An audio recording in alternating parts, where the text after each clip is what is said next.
Hello बच्चों, जैसा कि आप सबको पता है कि आपकी यूनिट फर्स्ट की ऑनलाइन परीक्षा जो है परीक्षा होने जा रही है। उसी में मैं आपका लोगों का जो केवल 2 चैप्टर ही आप लोग के हो पाए हैं, वह दोनों चैप्टर ही आप लोग के जो हैं एग्ज़ाम में आएंगे। उसका जो पेपर का प्रारूप इस प्रकार से है। आपको जो है MCQ टाइप के वस्तुनिष्ठ प्रश्नोत्तर आएंगे। उसमें से जो आपको मैंने बनाकर दिए हैं उसमें आपको टिक मार्क करने होंगे।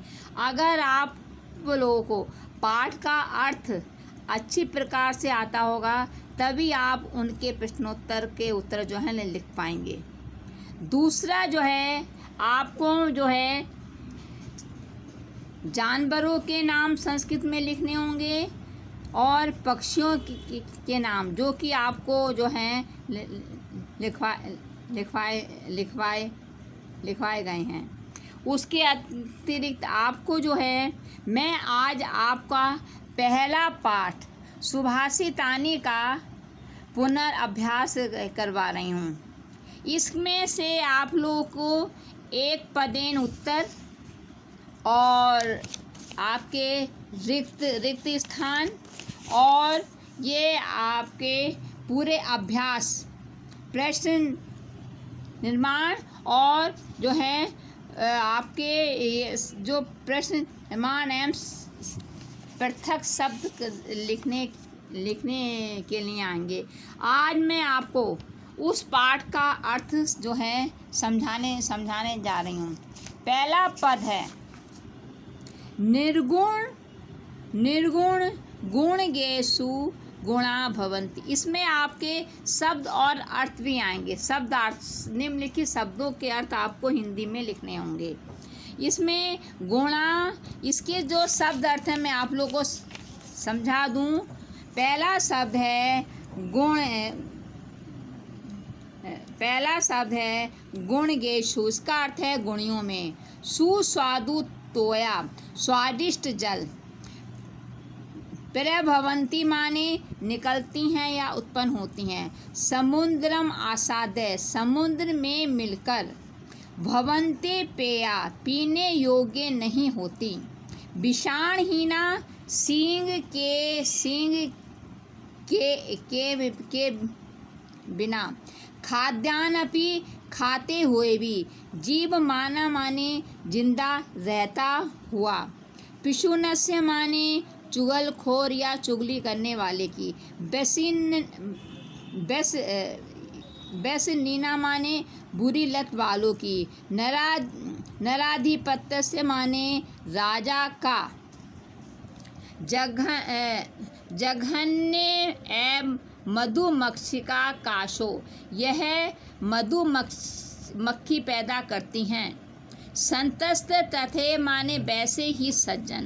सर्जंती माने निर्माण करते हैं। बायसा माने कौए। बलकन माने पेड़ की छाल। दारू भी माने लकड़ियों द्वारा। महीरुहा माने वृक्षा। कूप खननम, कुआं खोदना। वही ना अग्नि। अब मैं आपको इस पाठ का अर्थ समझाने जा रही हूँ। इसका पहला श्लोक है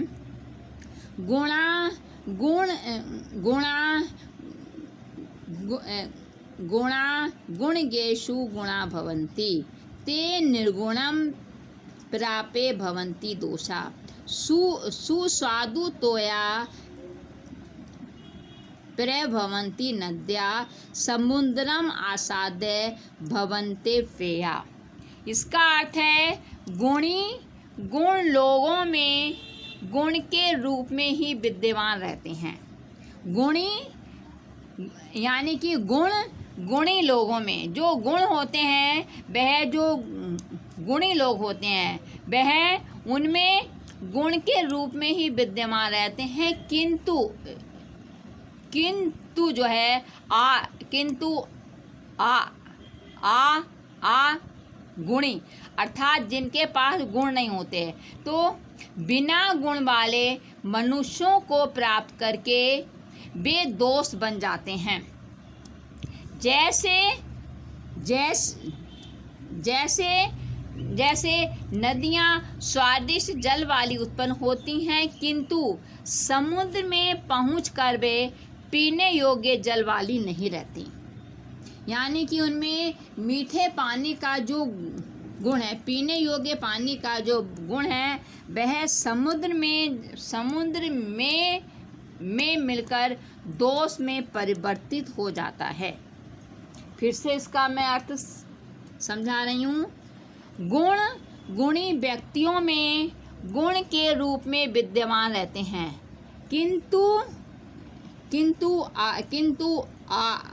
निर्गुणी, यानी जिनके अंदर गुण नहीं है, निर्गुणी व्यक्तियों को प्राप्त करके वे दोष बन जाते हैं। जैसे नदियाँ स्वादिष्ट जल वाली उत्पन्न होती हैं, किंतु समुद्र में पहुंचकर वे पीने योग्य जल वाली नहीं रहती। तो यानी कि उनके पीने योग्य पानी का जो वो गुण है, वह समुद्र में मिलकर दोष में परिवर्तित हो जाता है। दूसरा है साहित्य संगीत कला विहीना, साक्षात पशु पुष्य विषाणहीना, तृणम न खाद्यानपि जीवमानः तद्भाग्यधेयं परम पशूनाम। यानी कि साहित्य संगीत और कला से रहित मनुष्य, साहित्य संगीत और कला से रहित मनुष्य, विहीन मनुष्य, पूंछ माने पूंछ, विषाण माने सींग, पूंछ और सींग से रहित साक्षात पशु के समान है। घास ना खाते हुए भी उन पशुओं का भाग्य उन अनपढ़ मनुष्यों से अधिक श्रेष्ठ है। घास ना खाते हुए भी उन पशुओं का भाग्य अनपढ़ मनुष्यों से श्रेष्ठ है। अर्थात अज्ञानी मनुष्य के जीवन का कोई अर्थ नहीं है। फिर से बोल रही हूँ, साहित्य संगीत और कला से रहित मनुष्य पूंछ और सींग से रहित साक्षात पशु के समान है। तृणम ना खाना, यानी घास ना खाते हुए भी उन पशुओं का भाग्य उन अनपढ़ मनुष्यों से अधिक श्रेष्ठ है। अर्थात अज्ञानी मनुष्य का जीवन का कोई अर्थ नहीं है। फिर देश से आगे, लुब्धस्य नश्यति यशा, पिशुनस्य मैत्री, नष्ट किरस्य कुलम अर्थ परस्य धर्मा, विद्या फलम व्यसनीना, कृपणस्य सौख्यम, राज्यम प्रवत सचिवस्य नराधिपस्य। यानी कि लालची मनुष्य का यश, लुब्धस्य नश्यति यशा, यानी लालची मनुष्य का यश नष्ट होता है। पिशुनस्य मैत्री, पिशुनस्य माने चुगली करने वाले की मित्रता, नष्ट किरस्य कुलम, यानी कि आलसी व्यक्ति का परिवार, और धन का लालच करने, अर्थ परस्य धर्म, धन का लालच करने वाले का धर्म, और बुरी आदतों वाले मनुष्य का विद्याफल, और कंजूस का सुख, आलसी मंत्रियों वाले राजा का राज्य नष्ट हो जाता है। यानी कि विद्या फलम व्यसनस्य, बुरी आदतों वाले मनुष्य का विद्या फल। कृपणस्य सौख्यम, कंजूस का सुख। आलसी मंत्रियों प्रवत सचिव, सचिव माने मंत्री, आलसी मंत्रियों वाले राजा का राज्य नष्ट हो जाता है। फिर से मैं बता रही हूँ, आलसी व्यक्ति का यश, चुगली पिशुनस्य मैत्री, चुगली करने वाले की मित्रता। नष्ट की रस से कुल, यानी कि आलसी व्यक्ति का परिवार। अर्थ परस्य धर्म, धन का लालच करने वाले का धर्म। व्यसनस्य से विद्याफल, बुरी आदतों वाले मनुष्य का विद्याफल। कृपणस्य सौख्यम, कंजूस का सुख। और प्रवत सचिव से, आलसी मंत्रियों वाले राजा का राज्य नष्ट हो जाता है। अब देखिए इसका चौथे वाले का अर्थ है, पीत्वा रसम सा कटुकम मधुर समानम। कड़वे और मीठे रस को, मधुरम माने मीठा, कटुकम माने कड़वा, पीतवा माने पीकर। कड़वे और मीठे रस को पीकर मधुमक्खियाँ, माधुर्यम एव जने एव मधुमक्षिका, मधुमक्खियाँ शहद ही उत्पन्न करती हैं, मिठास ही उत्पन्न करती हैं, यानी शहद ही उत्पन्न करती हैं। संतम तथेव सम सज्जन दुर्जनानाम सुत्वा बच मधु सूक्त रसम सृजंती।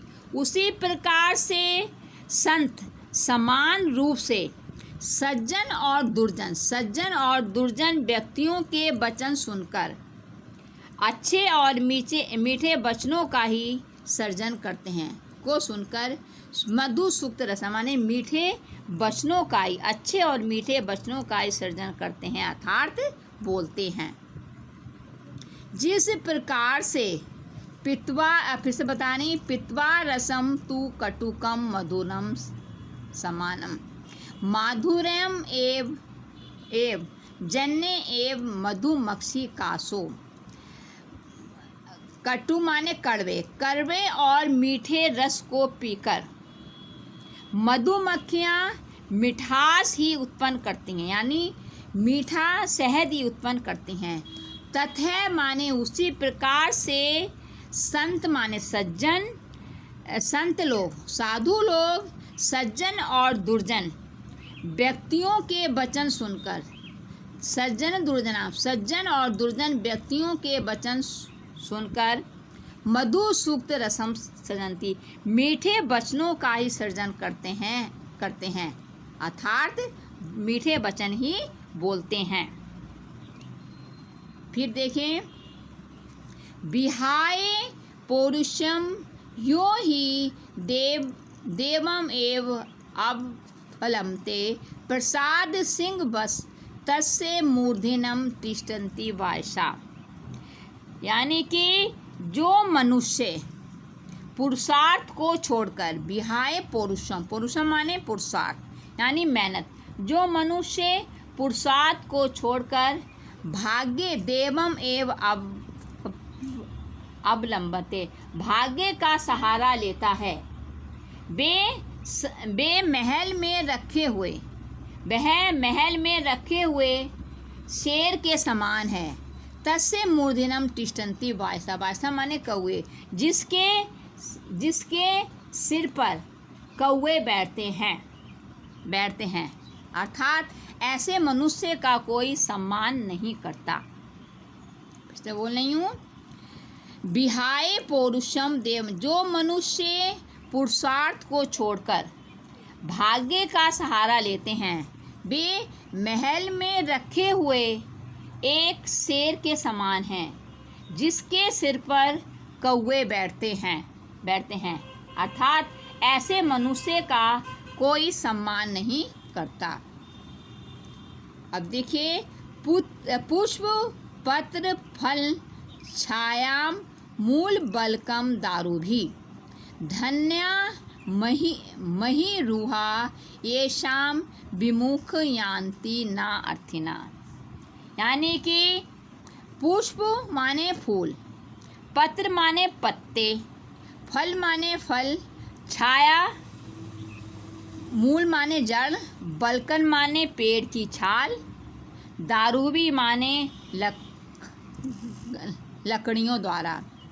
पुष्प फूल पत्र फल छाया जड़ पेड़ की छाल और लकड़ियों के द्वारा। धन्य महिरुआ पेड़ धन्य हैं। येषाम विमुखाम यान्ति नाथिना जिनके पास से याचक खाली नहीं लौटते।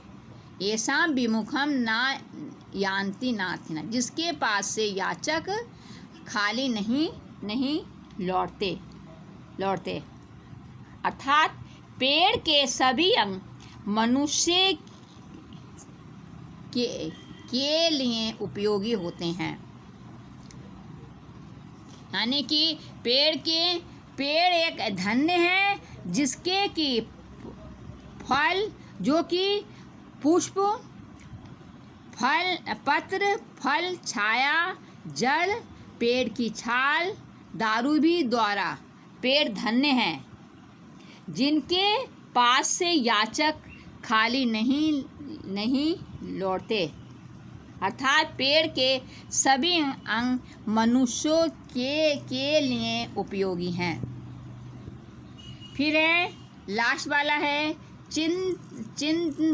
चिंतनिया ही विपदाम आदाम ए प्रतिक्रिया ना कूप खरनम युक्तम प्रदीप्ते बहिना गिरह। अर्थात फूल प्रत्येक चिंतनिया ही विपदाम प्रत्येक व्यक्ति को विपत्ति आने से पहले ही विचार करना चाहिए, है ना। विपदाम आदाम यानी विपत्ति आने से पहले ही चिंतनिया माने विचार करना चाहिए। और आदाब ए प्रतिक्रिया और आने पर प्रतिक्रिया करनी चाहिए और उसके बारे में विचार करना चाहिए। क्योंकि ना कूपु खननम प्रदीप्ते बहिना घर क्योंकि आग से घर के जलने पर कुआं खोदना उचित नहीं है। क्योंकि आग से घर के जलने पर कुआं खोदना उचित नहीं है। फिर से बता रही हूँ उसका अर्थ। चिंतनिया ही प्रत्येक व्यक्ति को विपत्ति आने से पहले ही विचार करना चाहिए और उसके आने पर क्या प्रतिक्रिया करनी है उसके बारे में विचार करना चाहिए। क्योंकि आग से घर के जलने पर कुआं खोदना उचित नहीं है। तो इस प्रकार से बच्चों मैंने आपको इस पाठ के अर्थ एक बार फिर जो है समझाए हैं। अब इसमें से अब आपको इसकी रिक्त स्थान समझाने जा रही हूँ। दूसरा है श्लोकांशु रिक्त पदानि। आपको जो है श्लोकों के अंश से इनके जो है रिक्त स्थान की पूर्ति करनी होगी। पहला है समुद्रम आसाद्य, इसमें आएगा भवन्ते पेया, इसमें क्या आएगा भवन्ते पेया। दूसरा है बचा मधु सूक्त रसम सृजंती, इसका आएगा सुत्वा, इसमें क्या आएगा सुत्वा। तद भाग्य ध्येयम पशुनाम, इसमें आएगा परम। तद भाग्य ध्येयम परम पशुनाम। विद्याफलम कृपणस्य सौख्यम, इसमें आएगा बेसी निना, इसमें आएगा बेसी बेसिन्नः। अब है पौरुषम विहाय येम देवम एव अवलम, तो इसमें आएगा देवम एव। चाहे चिंतनया ही विपदाम आदाम एव प्रतिक्रिया, इसमें क्या आएगा आदाम एव। तो देखिए पहले में आएगा भवन्ते पेया, दूसरे में काव्यांश श्लोक में आएगा श्रुत्वा, तीसरे में आएगा परम, चौथे अभ्यास में आएगा बेसिन्नः, पांचवें में आएगा देवम एक, छठे में आएगा आदाम एक। अब है आपको निम्नलिखित प्रश्नों के उत्तराणी एक पद में, इसमें इन प्रश्नों के उत्तर आपको एक शब्द में लिखने होंगे। पहला है बेसिनिना किम नश्यति, इसका है आंसर विद्याफल, यानी कि बुरी आदतों वाले का क्या नष्ट होता है, इसका आंसर है विद्याफलम। कस्य यशा नश्यति, किसका यश नष्ट होता है, लुब्धस्य, लुब्ध माने लालची का, इसका उत्तर है लुब्धस्य। मधुमक्षी का किम जनयति, माधुर्यम, इसका उत्तर है माधुर्यम। फिर है मधु सूक्त रसम के सृजंती, मधु सु, इसमें आएगा संतहा, यानी कि मीठे वचन कौन बोलते हैं, मीठे वचनों का कौन सृजन करते हैं, संतहा। अर्थिना के बे विमुखा ना यान्ति, अर्थिना यानी कि याचक किसके हाथ से किसके पास से खाली नहीं जाता, मही रूहेभ्य, इसका उत्तर है मही रूहेभ्य। तो इस प्रकार से आपको इन पदों के आंसर, इस प्रश्नों के उत्तर आपको एक शब्द में देने हैं। बेसिन्नः से किम नश्यति, इसका है विद्याफलम। कस्य यश नश्यति, लुब्धस्य। मधुमक्षी का किम जनयति, माधुर्यम, इसका आंसर है माधुर्यम। मधु सूक्त रसम के सृजन्ति संतहा, अर्थिना के बे विमुखा ना यान्ति, मही, इसका उत्तर है महीरूहेभ्य, इसका आंसर है महीरूहेभ्य। अब जो है आपको निम्नलिखित, इसमें तीसरा अभ्यास है, इसमें आपको तद्भव शब्दों के संस्कृत पद लिखने हैं। जैसे कंजूस का कृपण है, उसी प्रकार से कड़वा का कटुकम, पूछ का पुच्छा, लोभी का लुब्धा, मधुमक्खी का है मधुमक्षिका, तिनका का है तृणम, तिनका का क्या है तृणम। फिर से बता रही हूँ, कंजूस कृपण, कड़वा कटुकम, पूछ का पुच्छा, लोभी लुब्धा, मधुमक्खी का मधुमक्षिका, तिनका तृणम। उसी प्रकार से आपको निम्नलिखित में से क्रियापद को अलग करके लिखना है। जैसे मधु सूक्त रसम सृजन्ति, इसमें कर्ता पद और क्रियापद को अलग अलग लिखना है। उसी प्रकार से इन शब्दों में, इन वाक्यों में भी आपको जो है आपको क्रियापद और संस्कृत पद, क्रियापद अलग अलग लिखना होगा। जैसे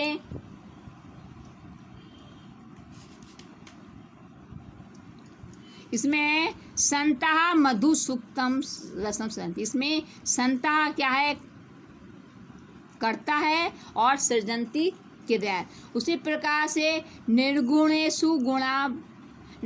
निर्गुण प्राप्य भवन्ति दोषा, इसमें जो है क्रियापद है, कर्ता पद है दोषा और क्रियापद है भवन्ति। कर्ता पद दोषा और क्रियापद भवन्ति। घा में है गुण गेषु गुणा भवन्ति, इसमें जो है गुण गुणा करता है और भवंती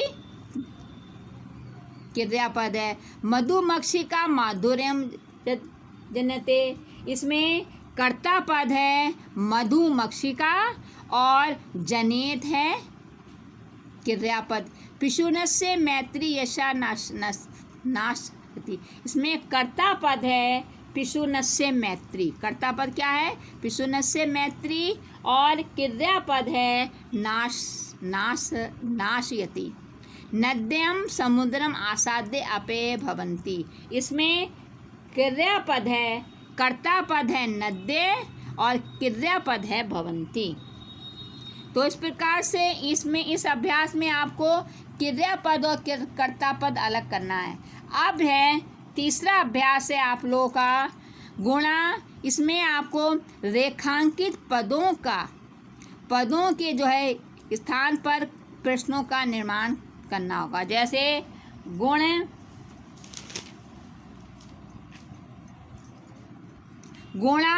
गुणगेषु गुणा भवन्ति, इसमें गुणा शब्द के आगे रेखांकित है, इसका आपको प्रश्न निर्माण करना है। तो आपका गुणा के जो है स्थान पर के शब्द का प्रयोग करेंगे तो आपका प्रश्न बनेगा के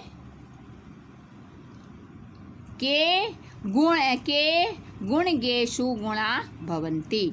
नद्ये सुस्वादु तोया भवन्ति, इसमें आएगा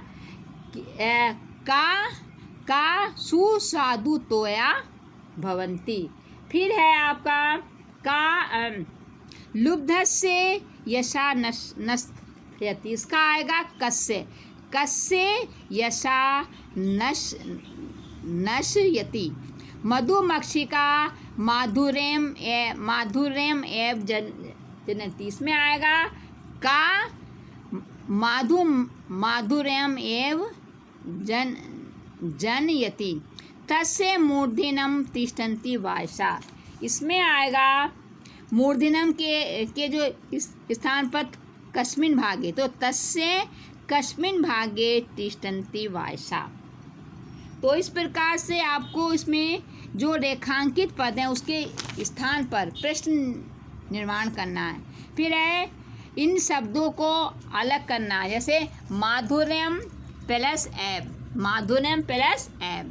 अल्पम प्लस एब, सर्वम प्लस एब, देवम प्लस एब, महात्मा नाम प्लस उक्ति,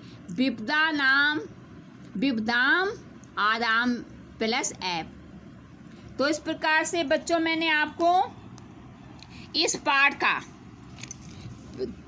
पुनर्अभ्यास अर्थ समझाते हुए सुभाषितानी पाठ का मैंने आपको पुनर्अभ्यास करा दिया है, जो आपको अपने पेपर के लिए तैयार करना होगा। और साथ ही आपको इस पाठ के जो हैं दो जो हैं श्लोक भी याद करके लिखने होंगे।